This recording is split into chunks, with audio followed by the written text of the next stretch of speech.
Muy buenos días, amables oyentes de Radio Renacer España y todos aquellos que van a escuchar esta meditación a través de nuestro canal de YouTube. Sean bienvenidos a este tiempo. Buenos días, Señor. Un espacio que apartamos por la gracia y la misericordia del Señor para estudiar su palabra y recibir a través de ella esa vida, esa gracia, esa misericordia, esa edificación que el Señor tiene para nosotros, las herramientas, las estrategias, los mandamientos, las promesas, todo lo que viene de parte del Señor para que nosotros podamos tener nuestras vidas ajustadas a ese diseño y a ese propósito al cual el Señor nos ha llamado. Les recuerdo que usted puede compartir este link en sus redes sociales, con sus familiares, con sus amigos. Le pido por favor a los que están en el YouTube que le den un clic en el me gusta, en el dedito arriba, para que sea esta misma plataforma la encargada de compartir el video a otras personas que buscan contenidos similares. Es un ejercicio muy sencillo, pero que puede significar mucho en el mundo espiritual. Afíliese al canal, suscríbase al canal si todavía no lo ha hecho y bueno, disponga su corazón para lo que el Señor viene a hablar en este día en nuestras vidas.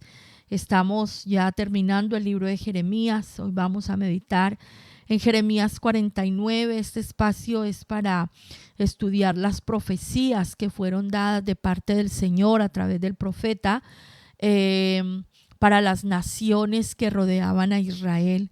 El juicio de Dios sobre las naciones viene porque estas naciones tuvieron la actitud en el corazón de no pegarse a Dios, aunque era conocido en ese tiempo el Dios de Israel. Ellos eran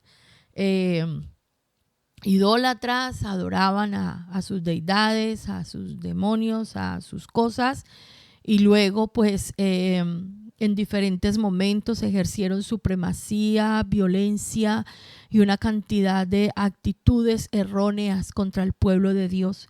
Y llega un momento en que el Señor viene a juzgar todo esto. Así que hoy vamos a seguir estudiando. Ya estudiamos el espíritu de Egipto, ya miramos con detenimiento el espíritu de Filistea, el espíritu moabita. Y hoy vamos a mirar estas naciones y estos espíritus de las tinieblas que el Señor nos permite conocer a través de este pasaje de Jeremías capítulo 49. Si puede hacerlo, tome nota para que en sus tiempos de oración sepa por cuáles cosas específicamente tiene que orar para soltar, para ser libre de la influencia espiritual que estas entidades ejercen sobre su vida, sobre su familia o sobre su ministerio. Bendita sea la palabra del Señor. Capítulo 49 de Jeremías, profecía contra los amonitas y sus ciudades. Acerca de los hijos de Amón, así ha dicho Jehová: ¿no tiene hijos Israel? ¿No tiene heredero? ¿Por qué Milcom ha desposeído a Gad y su pueblo se ha establecido en sus ciudades? Por tanto vienen días, ha dicho Jehová, en que haré oír clamor de guerra en Rabá de los hijos de Amón, y será convertida en montón de ruinas, y sus ciudades serán puestas a fuego, e Israel tomará por heredad a los que los tomaron a ellos, ha dicho Jehová. Lamenta, oh Hesbón, porque destruida es Ai. Clamad, hijas de Rabá, vestidos de cilicio, endechad y rodead los vallados, porque Milcom fue llevado en cautiverio, sus sacerdotes y sus príncipes juntamente. ¿Por qué te glorías de los valles? Tu valle se deshizo. Oh hija contumaz, la que confía en sus tesoros, la que dice: ¿quién vendrá contra mí? He aquí yo traigo sobre ti espanto, dice el Señor, Jehová de los ejércitos, de todos tus alrededores, y seréis lanzados cada uno derecho hacia adelante, y no habrá quien recoja a los fugitivos. Y después de esto haré volver a los cautivos de los hijos de Amón, dice Jehová. ¿Quiénes eran los amonitas? Los amonitas eran los hermanos de los moabitas. Recuerde que Lot tuvo 2 hijos, uno con cada una de sus hijas, en esa relación de incesto, Cuando ellas emborracharon a su padre, se acostaron con él para tener de él descendencia. Ya estudiamos a Moab. Este es el hermano, Amón, descendiente de Lot. ¿Qué significa el nombre Amón?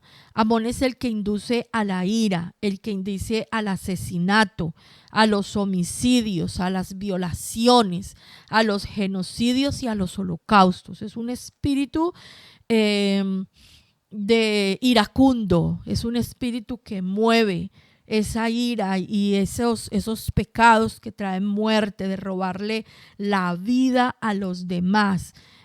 ¿Dónde estaban viviendo estos amonitas? Aquí nos encontramos con una situación, y es que cuando el pueblo de Israel llegó a la tierra prometida, hubo dos tribus que le pidieron a Moisés que les diera heredad antes de cruzar el Jordán. Esas dos tribus fueron la tribu de Gad y la tribu de Rubén. Ellos le dijeron a Moisés: mire, ¿por qué no nos da tierra a este lado del Jordán? Nosotros vamos y entramos y ayudamos a que las otras tribus pues tomen posesión de la tierra. Ay, pero a nosotros déjenos de este lado. El plan de Dios para su pueblo, ¿cuál era? Que las 12 tribus entraran, pasaran el Jordán y poseyeran la tierra prometida.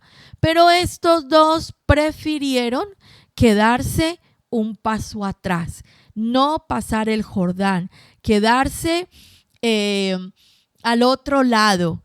Y eso nos habla de la tibieza y de la falta de, como decir, de esa fuerza en nuestro corazón para asumir los desafíos e ir por las victorias que el Señor nos ha prometido a nosotros. Este espíritu de Amón genera eso en nuestras vidas. ¿Qué pasó con la tribu de Gad? Ellos se quedaron allí, y aquí nos está diciendo la Biblia que los hijos de Amón vinieron y les poseyeron su tierra, usurparon su tierra. Miren qué delicado y qué fuerte esto. Estas dos tribus se quedaron por fuera y quedaron a merced de sus enemigos. Cuando vinieron los de Amón a usurpar el territorio de Gad, ¿quién los pudo defender? ¿Quién se pudo levantar? Si ellos estaban por fuera, si estaban al otro lado del Jordán, si estaban lejos del pueblo, de su familia, de las demás tribus. Pensemos de qué manera nosotros sin darnos cuenta nos podemos ir quedando por fuera del plan perfecto que Dios tiene para nuestras vidas. Esto nos habla de la tibieza espiritual, y ya nos habla el Señor en el libro de Apocalipsis la recompensa, la consecuencia que viene al que vive en tibieza. Y es cuando el Señor le dice allí en Apocalipsis capítulo 3, por cuanto no eres frío, no eres caliente, sino que eres tibio, te vomitaré de mi boca. Con el Señor nosotros tenemos que ser al 100%. ¿Voy a caminar con Dios? O al 100%, esto no lo quiero y me aparto. Pero estar con un pie adentro y un pie afuera, eso es tibieza. Y la recompensa que trae, ¿cuál es? Este espíritu viene a usurpar la tierra, la herencia que el Señor había preparado para nosotros. Eso le pasó a la tribu de Gad. Eso hicieron los amonitas. Vinieron y ocuparon lo que le pertenecía a la tribu de Gad. Ellos usurparon ese lugar, se robaron ese territorio. Y yo le pregunto a usted, hijo de Dios que me escucha en este momento, ¿quién ha usurpado su territorio? ¿Quién está ocupando su lugar en su relación matrimonial? ¿Quién está ocupando su lugar en la relación que usted debe tener con sus hijos? ¿Quién está ocupando su lugar en su desempeño en su familia? ¿Quién está ocupando su lugar en ese ministerio que el Señor preparó para que usted le sirviera? ¿Quién vino a usurpar lo que Dios le había entregado? Por la flojera, por la pereza, por la tibieza, por no ser aguerridos, por no asumir los desafíos, por no ir con toda con el Señor. ¿Quién está ocupando? ¿Quién está robando lo que a usted le pertenece en el mundo espiritual? ¿Qué más hicieron estos amonitas? Estos amonitas crean fanatismo religioso y político, y nosotros estamos viviendo una situación en estas naciones donde el Señor nos ha traído, donde se ha desatado un fanatismo a nivel de la política, a nivel de ideologías y de filosofías. La gente le han entregado una cantidad de información y una cantidad de palabrería, y la gente se la ha creído y han hecho de esto casi que una religión, y hoy en día por esas ideologías la gente se pega, las familias se dejan de hablar, hay insultos, hay denuncias, y estamos llegando a un punto donde en medio de una cantidad de ideologías que no tienen lo más mínimo de razonable, de lógico, de nada, la gente se está echando a perder por eso. La gente se está echando a perder por estas cosas. Esto es un trabajo del espíritu de Amón, de esta fortaleza espiritual. Entonces tome nota.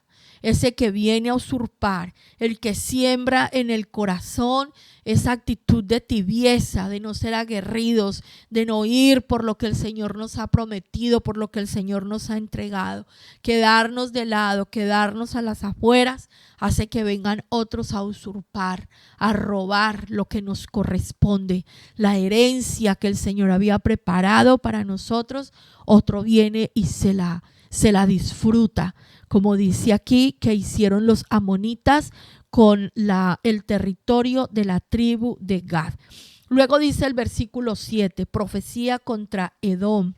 Acerca de Edom, ¿quién es Edom? Edom es Esaú, el hermano de Israel, el hermano de Jacob, aquel que vendió su primogenitura por un plato de lentejas, aquel que nos enseña la Biblia, que se deleitó en unirse con mujeres cananeas, con mujeres que adoraban falsos dioses solamente por pretender irritar a sus padres. Acerca de Edom, versículo 7, así ha dicho Jehová de los ejércitos, no hay más sabiduría en Temán, se ha acabado el consejo en los sabios, se corrompió su sabiduría.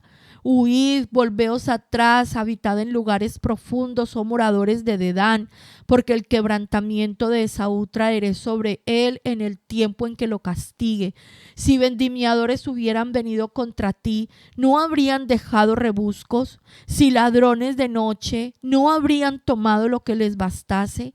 Mas yo desnudaré a Esaú, descubriré sus escondrijos y no podrá esconderse. Será destruida su descendencia, sus hermanos y sus vecinos dejará de ser. Deja tus huérfanos, yo los criaré, y en mí confiarán tus viudas. Porque así ha dicho Jehová, he aquí que los que no estaban condenados a beber el cáliz, beberán ciertamente, y serás tú absuelto del todo. No serás absuelto, sino que ciertamente beberás, porque por mí he jurado, dice Jehová, que asolamiento, oprobio, soledad y maldición será Bosra, y todas sus ciudades serán desolaciones perpetuas. La noticia oí, que de Jehová había sido enviado mensajero a las naciones diciendo, juntaos y venid contra ella y subid a la batalla. He aquí que te haré pequeño entre las naciones, menospreciado entre los hombres. Tu arrogancia te engañó y la soberbia de tu corazón. Tú que habitas en cavernas de peñas, que tienes la altura del monte, aunque alces como águila tu nido, de allí te haré descender, dice Jehová. Y se convertirá Edom en desolación, y todo aquel que pasare por ella se asombrará y se burlará de todas sus calamidades. Como sucedió en la destrucción de Sodoma y de Gomorra y de sus ciudades vecinas, dice Jehová, así no morará allí nadie, ni la habitará hijo de hombre. He aquí que como león subirá de la espesura del Jordán contra la bella y robusta, porque muy pronto le haré huir de ella, y al que fuere escogido le encargaré, porque ¿quién es semejante a mí y quién me emplazará? ¿Quién será aquel pastor que me podrá resistir? Por tanto, oíd el consejo que Jehová ha acordado sobre Edom y sus pensamientos que ha resuelto sobre los moradores de Temán. Ciertamente a los más pequeños de su rebaño los arrastrarán y destruirán sus moradas con ellos. Del estruendo de la caída de ellos la tierra temblará y el grito de su voz se oirá en el Mar Rojo. He aquí que como águila subirá y volará y extenderá sus alas contra Bosra, y el corazón de los valientes de Edom será en aquel día como el corazón de mujer en angustia. Esaú, Edom, aquel hermano que llenó su corazón de soberbia, de arrogancia, de carnalidad, aquel que se levantó en injurias, en violencia, que siempre vivió en su carne, en sus fuerzas y en su propio pensamiento, aquel que juró matar a su hermano. ¿Se acuerdan de aquella situación en la que Jacob se vistió como Esaú, cocinó el cabrito y se lo llevó al padre, a Isaac, para que lo bendijera? Todo esto organizado por su madre.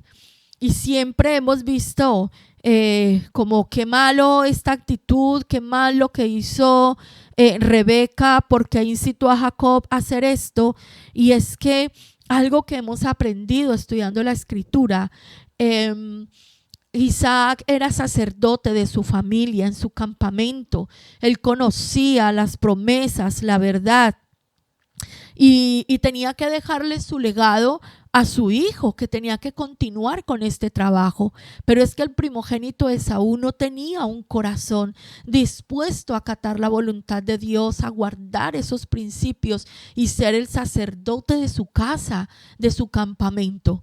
Porque nos deja ver la escritura que Esaú siempre estuvo inclinado a lo malo, siempre amó la carnalidad, los placeres del mundo, las mujeres, era inclinado a las prácticas de ocultismo de los pueblos donde ellos se rodeaban. Y por eso era necesario que Jacob, que tenía un corazón diferente, Jacob creció en la casa, Jacob aprendió la labor de su padre, Jacob aprendió incluso las labores de la casa. Jacob sabía cocinar, Jacob estaba al lado de sus padres aprendiendo la labor que su padre hacía. Y era necesario que él recibiera la bendición, como el Señor lo dijo cuando estaban en el vientre. Estaba proféticamente establecido que el mayor serviría al menor. Era como Dios había establecido las cosas. Y cuando Esaú, en su carnalidad, en un momento de hambre, de saciar un hambre física, no valoró su posición como primogénito, no valoró, no tuvo en estima lo que significaba ser el primogénito, sino que eso lo cogió como cualquier cosa. Ay, pues venga, sí, yo le cambio mi primogenitura por ese guiso de lentejas rojas que tiene ahí, pero deme de comer. No entendió la dimensión de lo que estaba haciendo, y eso le costó que él no fuera el primogénito. Miremos este espíritu de Edom, este espíritu de Saúl, lo que viene a hacer en nosotros. Usted y yo, como hijos de Dios, hemos sido bendecidos en gran manera, porque hemos sido alcanzados con el evangelio, con la salvación. Ni usted ni yo estábamos buscando al Señor. Él nos buscó, Él nos encontró. Cuando vinimos a Él, recibiendo ese llamado, fuimos salvos, fuimos perdonados. Por nosotros se pagó un precio muy alto. La presencia del Espíritu de Dios ha venido a nosotros. El Espíritu Santo nos enriquece con sus dones. Nosotros hemos recibido una dotación espiritual para vivir esta nueva vida que el Señor nos ha dado. Hemos sido llamados a una vida sobrenatural. Hemos sido llamados a vivir como ciudadanos del cielo.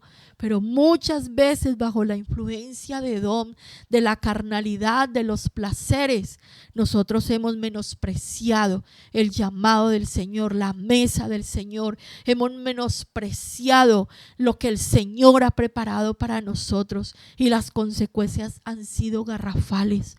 ¿Acaso usted, amado hermano que me escucha, puede entender ahora que esto ha venido a su vida? Que por un plato de lentejas, por 5 minutos de placer, usted ha vendido su primogenitura y todo lo que el Señor había puesto sobre su vida y qué consecuencias han venido. Este espíritu de Esaú tiene que ver con la carnalidad, con el amor al mundo, cuando el apóstol Juan nos enseña en sus cartas que nosotros no podemos pretender amar a Dios y amar al mundo, porque el que ama al mundo no puede amar al Señor. Usted y yo no podemos tener un pie en el Señor y un pie en el mundo. Tenemos que definirnos y tenemos que tomar una decisión con el Señor. Dejar de lado la tibieza espiritual, la superficialidad de nuestro caminar con Dios. Usted que un día empezó bien, como el reclamo que le hace el apóstol Pablo a los Gálatas. ¿Quién les estorbó para que ustedes dejaran su camino y se volvieran atrás? Y ahora estén viviendo de cualquier manera. Este espíritu de Edom nos desvía y nos hace retardar en nuestro destino profético. Cuando Israel venía en el desierto para ir a poseer la tierra prometida, Edom no los dejó pasar por su territorio. Y recuerde esto, eran hermanos. Jacob y Esaú eran hermanos. Israel y Edom eran hermanos. Y Esaú, Edom, no permitió que Israel cruzara por su territorio para llegar a poseer la tierra, sino que ellos se tuvieron que desviar y tardarse mucho más. Edom hace que usted, que yo, que el pueblo de Dios nos tengamos que desviar y se retarde nuestro destino profético. Y se retarde nuestro destino profético. Nos hace desviar del camino y dar vueltas en el desierto sin poder llegar a la tierra prometida. Edom es ese espíritu que nos limita. Y si vamos a mirar en Números 34:3, Números 20:21, está muy bien explicada esta historia. Edom pone límites, hasta aquí llegas, de aquí no puedes pasar. Cuando usted y yo recibimos estas limitaciones y las ponemos en nuestra mente y vivimos por ellas, limitando el poder de Dios que puede ser desatado en nuestras vidas para las cosas más grandes y asombrosas que el Señor quiere hacer en nosotros y a través de nosotros. El espíritu de Edom es un espíritu rebelde y es un espíritu que no se somete a la voluntad del Señor. Es un espíritu que trae un carácter vengativo. El espíritu de Saúl no perdona, está siempre esperando la venganza. Este hombre esperó durante años encontrarse con su hermano Jacob para matarlo, para acabar con él. Nunca le perdonó que se hubiera quedado con la bendición del Padre. Es un espíritu que se regocija, que se goza con los fracasos de su hermano. De eso nos habla Ezequiel capítulo 35, versículo 15. Y vemos claramente cómo Edom se burló de lo que le pasó a su hermano Israel. ¿Cómo te alegraste sobre la heredad de la casa de Israel? Porque fue asolada. Pero así te haré a ti. Asolado será el monte de Seir y todo Edom, todo él, y sabrán que yo soy Jehová. Ese espíritu que viene a sembrar discordias entre los hermanos. ¿Le está pasando a usted? ¿Ha pasado esto en su familia? Hermanos que no se hablan por generaciones. Hermanos que se buscan para quitarse la vida el uno al otro. Padres que no se hablan con sus hijos, que los echaron de casa. Estos hijos se levantaron. Esos problemas de familia sin resolver, ahí está actuando el espíritu de Edom, el espíritu de Saúl, buscando siempre las venganzas. Tome nota, amado hijo de Dios, porque luego vamos a orar por todas estas cosas, vamos a aprender cómo vencer todo esto en nuestras vidas. Sigue diciendo capítulo 49, versículo 23, profecía sobre Damasco, acerca de Damasco. Se confundieron Amat y Arfad, porque oyeron malas nuevas. Se derritieron en aguas de desmayo, no pueden sosegarse. Se desmayó Damasco, se volvió para huir y le tomó temblor y angustia, y dolores le tomaron como de mujer que está de parto. Cómo dejaron a la ciudad tan alabada, la ciudad de mi gozo. Por tanto, sus jóvenes caerán en sus plazas y todos los hombres de guerra morirán en aquel día, ha dicho Jehová de los ejércitos. Y haré encender fuego en el muro de Damasco y consumirá las casas de Ben-Hadad. Damasco era una potencia en la parte comercial.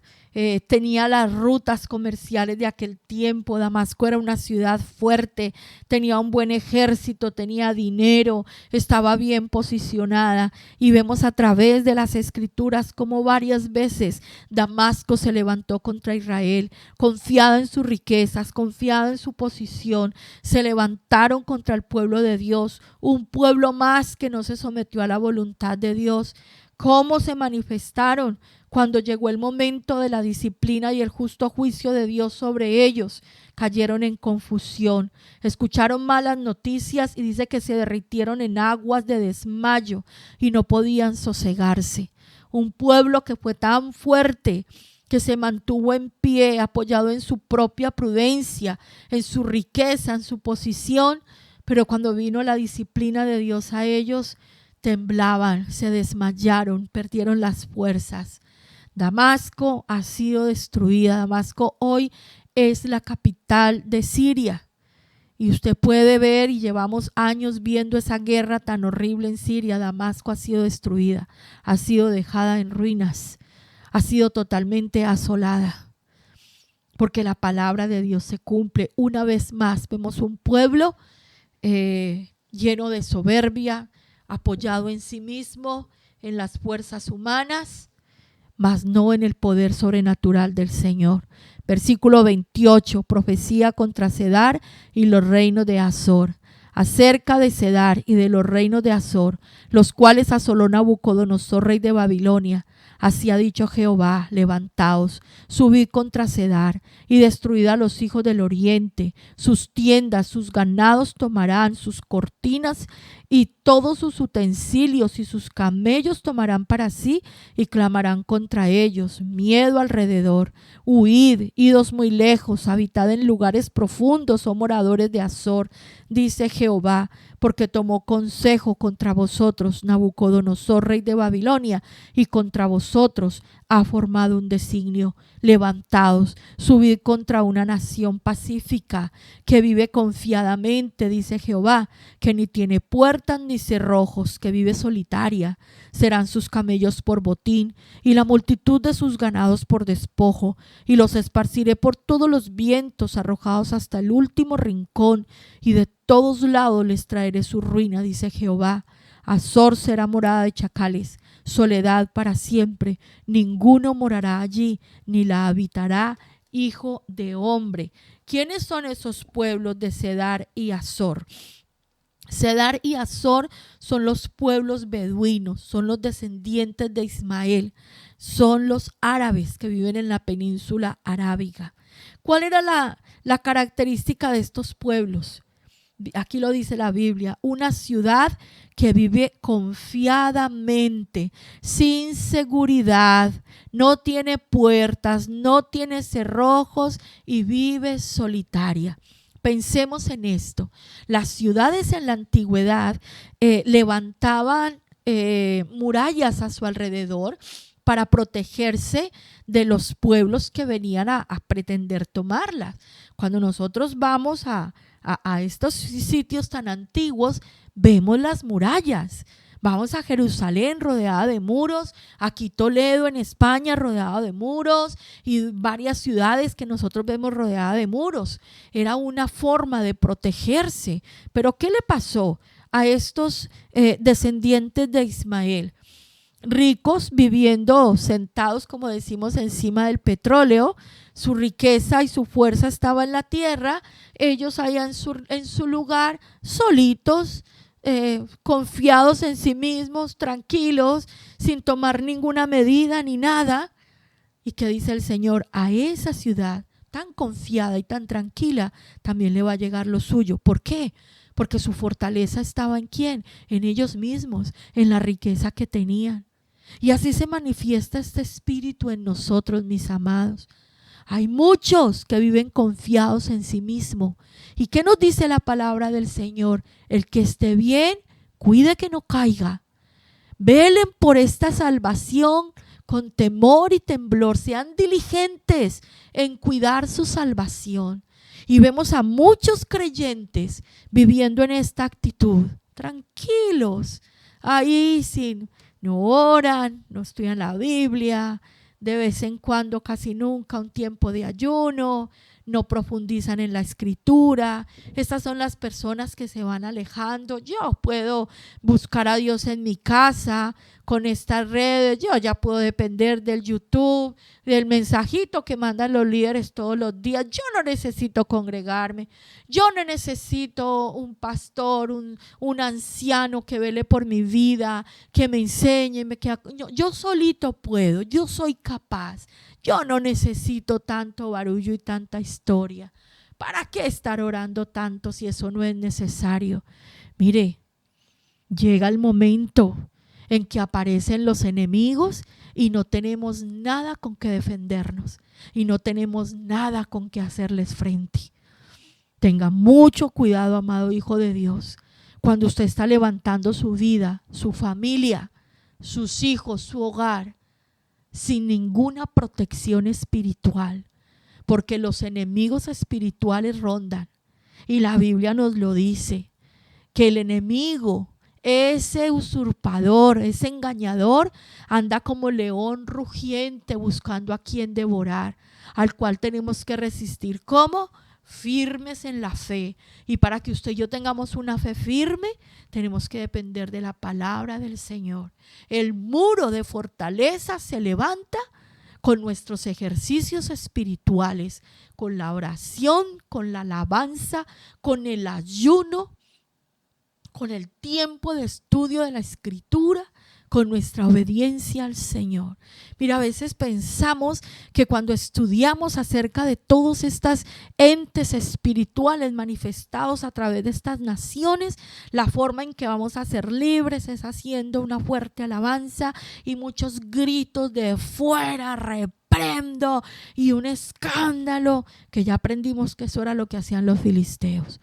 ¿No sabe cómo vencemos nosotros?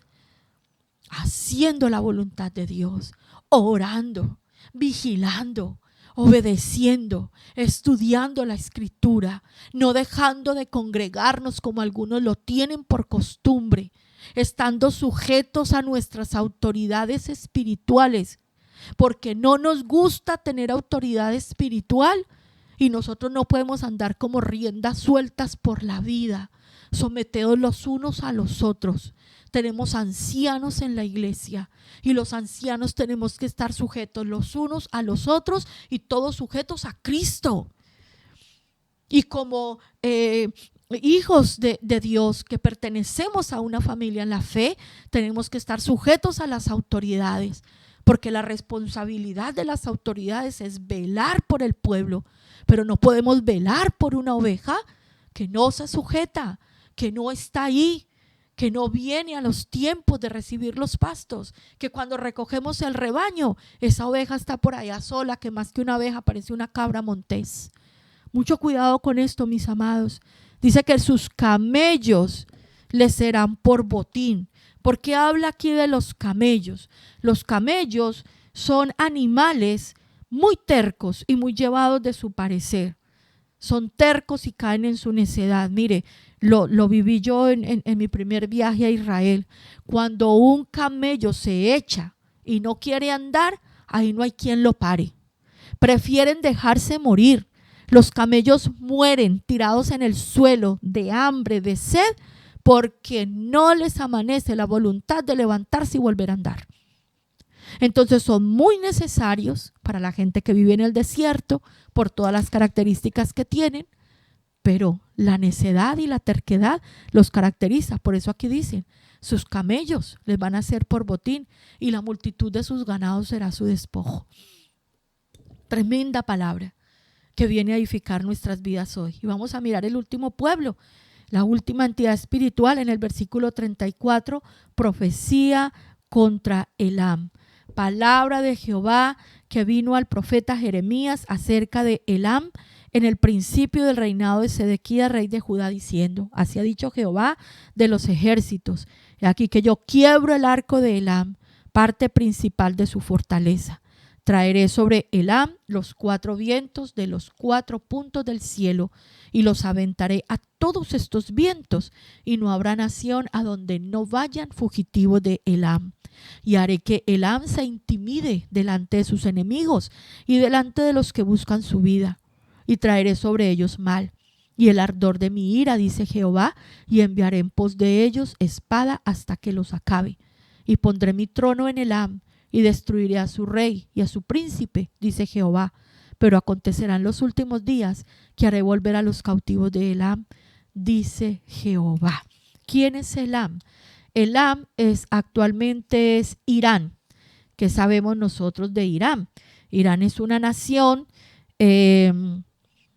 totalmente enemiga de Israel. Ellos son descendientes de los amalecitas y podríamos decir que su razón de existir para ellos es destruir a Israel. Es el peor enemigo que Israel tiene en esta tierra. Cuando se estableció el Estado de Israel en el siglo pasado, en 1948, todas estas naciones que hemos estudiado se levantaron y vinieron a hacer guerra contra Israel, porque no quieren que el pueblo de Dios se establezca. Recuerden que representan entidades espirituales que se mueven a través de estos pueblos para destruir el pueblo de Dios. Irán es Elam. Actualmente ellos tienen armamento nuclear muy poderoso que ellos esperan en algún momento usarlo contra el pueblo de Dios. Ellos respaldan a otros pueblos en la franja, allí en todo el Mediterráneo, subsidian con dinero todo lo que estos hacen para pretender destruir el pueblo de Israel. Ellos están aliados con una cantidad de naciones que han venido ganando terreno en Occidente porque quieren armar toda una coalición, porque su objetivo y su único objetivo es destruir el pueblo de Dios. Esos hijos de Amalek, ese Amalek que peleó contra Israel allá en Éxodo 17, es ese enemigo que se levanta para destruir al pueblo de Dios, para querer destruirlo a usted y a mí, que hemos sido comprados con la sangre del Cordero y que hemos sido llamados a ser parte del ejército de Dios, la iglesia, el cuerpo de Cristo, aquellos a quien Dios ha establecido para ser instrumentos para traer el reino de los cielos a esta tierra. ¿Cómo se manifiesta esto? En orgullo, en altivez. Cuando nosotros nos creemos los tremendos, porque Dios nos ha dado tantas bendiciones y confiamos en nuestras propias fuerzas. Aquí dice el Señor: voy a destruir el arco de Elam, porque su fuerza eran sus armas. Era un pueblo muy aguerrido y lo vemos hoy, un pueblo aparentemente muy fuerte, pero el Señor viene a destruir todo eso. Todas esas armas se volverán contra ellos mismos. Amados hijos de Dios, nosotros tenemos que ser sabios y tenemos que ser entendidos en los tiempos. Cada una de estas naciones que usted encuentra en la Escritura representan entidades espirituales que se mueven a través de los tiempos con un único objetivo: dañar la obra de Dios en aquellos a quienes escogió, en el pueblo de Israel físico, pero en el pueblo de Israel espiritual, en usted y en mí, que hemos sido redimidos por la sangre del Cordero, que tenemos un llamado, que tenemos una tarea para hacer, para ejecutar. ¿Ha identificado cómo se han movido estos espíritus en su vida, en su matrimonio, en su familia, en sus finanzas, en el ministerio donde usted está? A lo mejor usted es un siervo de Dios, como nos ha pasado a nosotros. Hemos visto una y otra vez que los ministerios se caen, que hoy estamos en un tiempo de avivamiento precioso y luego viene una frialdad espiritual y la gente se levanta en rebeldía, otros en sus propias dificultades y se van y se apartan y van al mundo y dan la vuelta y luego regresan y uno dice: pero ¿qué pasó? ¿Por qué? Y los siervos caemos en esa tristeza, en ese llanto, y muchos siervos han dejado su llamado, han dejado todo tirado. Miren, tenemos que ir a la profundidad. Nuestra lucha no es contra sangre y carne. Nuestra lucha no es contra el esposo, contra la esposa. contra esta persona que llegó, contra el pastor, ni contra mi jefe. Nosotros no tenemos lucha contra hombre y mujer en esta tierra. Nuestras luchas son espirituales. Y nos lo enseña el Señor en Efesios 6, nos habla de la armadura que usted y yo tenemos que manejar. Y nos los enseña el apóstol Pablo: en las armas de nuestra milicia no son carnales, sino que son poderosas en Dios para la destrucción de fortalezas, derribando que todo argumento que se levanta en contra de la obediencia a Cristo. Esto va más allá de hacer un culto, una reunión con una música estruendosa y cantando música de liberación y saltando y renuncio. Esto va más allá, mis amados.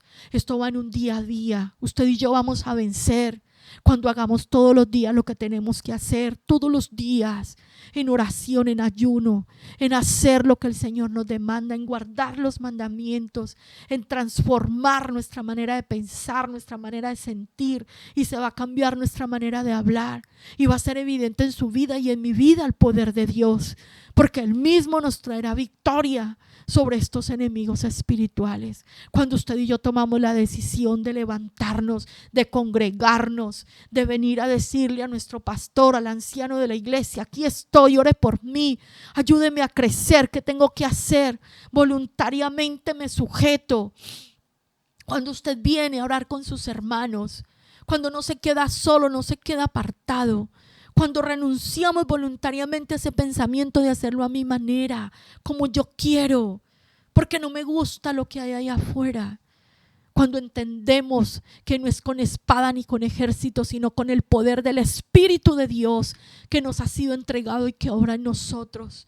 Cuando entendemos que no son nuestras fuerzas ni nuestras capacidades, porque todo eso es efímero. Es con la sabiduría del cielo, es con la inteligencia del cielo, es con el poder de la palabra de Dios entregada a nosotros que vamos a derribar esto, que vamos a ser victoriosos, que vamos a ganar la vida de nuestros hijos, que vamos a tener un matrimonio en bendición, en victoria, que vamos a levantar una nueva generación en el nombre de Jesús, para ver la gloria del Eterno obrando en nuestras vidas. Cuando voluntariamente renunciamos delante de tu presencia, Señor, a ser llevados de nuestro parecer, renunciamos nosotros mismos de una manera voluntaria y consciente a guardar el enojo, a estar culpando a los demás, porque eso hace que la ira se levante, eso hace que estemos enfadados todo el tiempo cuando le echamos la culpa a los demás de lo que no pudimos hacer, de las cosas que llegaron. Siéntese hoy, amado Hijo de Dios. Padre, aquí en tu presencia reconocemos que nosotros hemos fallado, nos hemos equivocado, nos hemos quedado cortos, Señor, que las cosas han venido no porque otro lo hizo, sino porque hubo parte nuestra, alejados de ti, de tu soberanía, de tu verdad, llevados de nuestro parecer, tomando nuestras propias decisiones. Hemos caído en derrota, Señor. Hemos traído consecuencias garrafales a nuestra vida, en nuestra salud, en nuestras finanzas, en nuestra vida familiar, en la relación entre esposos, en esa coinonía entre hermanos, Señor. Nosotros lo hemos causado y te pedimos perdón, Señor. No vamos a culpar a nadie. Hoy, Señor, vamos a entregar delante de ti esas iras reprimidas. No tenemos por qué tener un espíritu exaltado, Señor. No queremos estar buscando venganzas, Padre. Perdónanos por guardar el enojo. Perdónanos, Señor, por no haber tenido la madurez de hablar, de aclarar las situaciones. Y hemos dejado guardado en nuestro corazón tanta ira, Señor, que a veces nos desconocemos a nosotros mismos. Perdónanos por dejar las puertas abiertas para que estas entidades espirituales hayan venido a hacer desastre en nuestras vidas. Perdónanos, Señor, por la tibieza espiritual. Perdónanos por ser superficiales en nuestra comunión contigo. Perdónanos, amado Señor, por amar el mundo más que la santidad, más que tu presencia. Hoy pedimos perdón, Señor, por no apreciar, por no valorar lo sagrado, lo eterno, lo divino que tú has puesto en nosotros, Señor. Perdónanos por menospreciar el llamado, la bendición y el privilegio que tenemos de tenerte en nuestras vidas. Perdónanos porque hemos vendido nuestra primogenitura por los placeres de esta tierra, Señor. Hemos dejado de lado tu presencia, tu palabra, el lugar de reunión, los principios, Señor, por buscar los placeres que no nos han traído sino dolor y tristeza. Porque así como a estos pueblos, Señor, a muchos les ha pasado que los hijos se han apartado, que los hijos han sido dañados, que los hijos han sido abusados, que se les ha robado la inocencia, la libertad. Oh Señor, te pedimos perdón, Padre mío y Dios mío. Venimos de rodillas a tus pies por ser confiados, por andar apoyados en nuestra propia prudencia, Señor. Perdónanos, perdónanos, Señor. Clamamos que nos ayudes por el poder del Espíritu que habita en nosotros, Señor. El Espíritu de poder, el Espíritu de vida, el Espíritu de Cristo, Espíritu de libertad. Señor, ese Espíritu Santo que nos has dado, que nosotros cada uno podamos hacer lo que tenemos que hacer, Señor, que ser libres de toda esta influencia de inmundicia no es en un momento de gritos y de emociones, es cultivar una comunión contigo, es un día a día en tu presencia, Señor, es aceptar el desafío y no quedarnos del otro lado, sino levantarnos con tu pueblo, Señor, como un solo hombre y pasar ese Jordán, Señor, ir adelante. Padre, no queremos que lo que tú nos has dado sea usurpado por las tinieblas. Señor, yo oro por mí, por mi esposo, por mi hijo, por la comunidad, por la iglesia donde tú nos has puesto, Señor. Oro por mi familia, por la familia de los que están orando conmigo, por mis consiervos, Señor, que han visto sus ministerios menoscabados y hollados. Oh, Señor, postrados delante de ti. Ayúdanos, Señor. Ayúdanos a atender al llamado, al desafío. Ayúdanos a ser valientes en el poder de tu Espíritu, no en nuestras propias fuerzas. Ayúdanos a poner nuestros ojos en ti, que eres el autor y consumador de la fe. Ayúdanos, Señor, a ir adelante, mi Rey, para que no haya quien venga a robar el lugar que nos corresponde, que no seamos sacados del lugar de bendición, de la tierra de bendición que tú has prometido para nosotros. Señor, ayúdanos a ser fieles a tu palabra, a ser fieles a ti, al compromiso al que tú nos has llamado. Señor, ayúdanos a amarte con todo nuestro corazón, con toda nuestra alma, con todas nuestras fuerzas. Ayúdanos, Señor, a levantarnos de toda pasividad, que no seamos mediocres, que no estemos, mi Señor, en tibieza, sino que en este tiempo nos levantemos, despertemos a los valientes, dice tu palabra, que vengan los hombres de guerra, Señor, que nosotros podamos atender a tu llamado, para que toda esta influencia espiritual de las tinieblas sea derribada de nuestras vidas, sea derribada de nuestro matrimonio, sea derribada de la vida de nuestros hijos, Señor, de nuestra descendencia, y sean derribados, Señor, de tu pueblo, de tu iglesia, de tu casa, de los que tú has llamado, Señor, para ser instrumentos de bendición en tus manos. Oh Padre eterno, te bendecimos, te adoramos. Honra, gloria, poder y honor tributamos en tu presencia. Te bendecimos, amado Yeshua, Salvador y Señor de nuestras almas, Redentor eterno. Tú moriste por nosotros en la cruz, venciste al pecado, la muerte, y venciste al enemigo. Señor, nos has dado tu victoria por tu sangre. Tenemos entrada a la presencia del Padre y nos has dado de tu Espíritu. Gracias, amado Espíritu de Dios, por enseñarnos, por capacitarnos, por ayudarnos, por renovarnos las fuerzas, por despertar nuestro espíritu, por ir delante mostrándonos el camino por donde debemos andar. Gracias, Señor, por el renuevo, por tu presencia y por tu amor, y quedamos delante de ti en el nombre poderoso de Cristo Jesús, nuestro Rey, Señor. Bendito sea tu santo nombre. Amén y amén.